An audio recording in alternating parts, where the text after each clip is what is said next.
owners of the SeaQuest franchise have a history in other states of cutting corners on animal care.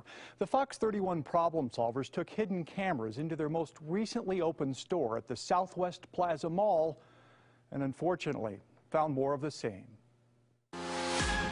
A promotional video produced by SeaQuest Interactive Aquarium markets to families getting to touch, interact with, and feed exotic wildlife, reptiles, sharks and stingrays, and turtles.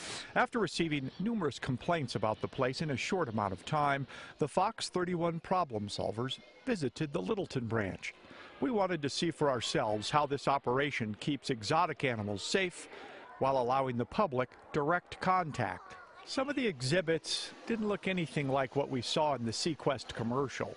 We found a murky tank going through a bacteria bloom, smelly, filthy enclosures including this capybara pen, and an escaped lizard wandering the concrete floor with a stampede of excited customers threatening its safety. It was a very weird setup. It felt like a smaller, dingier, kind of gross aquarium. Aliyah Caldwell wasn't thrilled with her experience there. She saw what she perceived as stressed animals in a hands-on exhibit. That's actually something a SeaQuest aviary expert shared with our undercover crew. They originally were allowed to let up to 12 people in at a time, and then they cut it down to 6.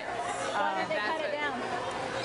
So the cage is big enough, but the birds started getting stressed out because of how many people there were. Another example of potential animal welfare concerns is the fact SeaQuest encourages children to touch the stingray and sharks gently with 2 fingers, but our cameras found plenty of more vigorous activity. It says a lot about the establishment. It says a lot about the fact that they aren't even prepared to do their best from the very beginning, and I think that is just horrible. There's my boy. Paula Fisher heard about SeaQuest from a neighbor, and the reviews were not good. She went to the mall to see the animals' living conditions for herself, armed with a camera. After asking about a python's apparent lack of water and sharing concerns about this employee scattering birds by swiping at them with an industrial dustpan, SeaQuest had mall security kick her out. SeaQuest has asked us to have you leave. Why? I'm not at liberty to say it. I just need to. Can you find the person that asked that? It doesn't really matter. We need you to leave. Security marched me not only out of SeaQuest, but out of the entire mall. So I couldn't go into any other store. Me and my friends had to leave. On her way, escorted by 2 guys with badges, Fisher's video shows her walking past a SeaQuest employee who covered his name tag. Sir? Sir? Hi, is there a reason that you're kicking me out? With SeaQuest only open for 1 week, inspectors were concerned enough to fail the facility. Finches, no access to food and water, a cause in makeshift cages that all had violations, and a lack of protection for these birds from getting stepped on as the public walks through them on the ground. SeaQuest also failed its second follow-up inspection 2 weeks after the initial failure. It's kind of like a carnival.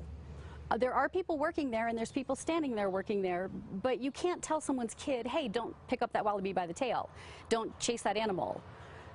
Because that's not what people are going there for. People are going there to have their child entertained by a wild animal. Ag records also reveal a SeaQuest employee illegally possessed a sloth and 2 capybaras. Bringing them into Colorado without a license is unlawful. We also learned the animals stayed in a residential basement until permits could be sorted out. Fisher believes that kind of flagrant disregard for animal welfare rules should make aquarium goers think twice about where their money is going when they pay for an entry into SeaQuest. If you want your child to interact with an animal, find a rescue and go volunteer there. They all would be happy to have you. Now, we have been trying to get SeaQuest to respond for a week, but they denied our repeated requests for an on-camera interview and so far haven't sent a statement. Our team wanted to not only ask about what's been going on with animal care in the Littleton area, but at its branches in Las Vegas and Portland, Oregon, where former employees testified hundreds of animals died without proper medical care. Tomorrow, the Fox 31 problem solvers look into that and the national movement to get SeaQuest to close up shop for good. Chris Halsney, Fox 31.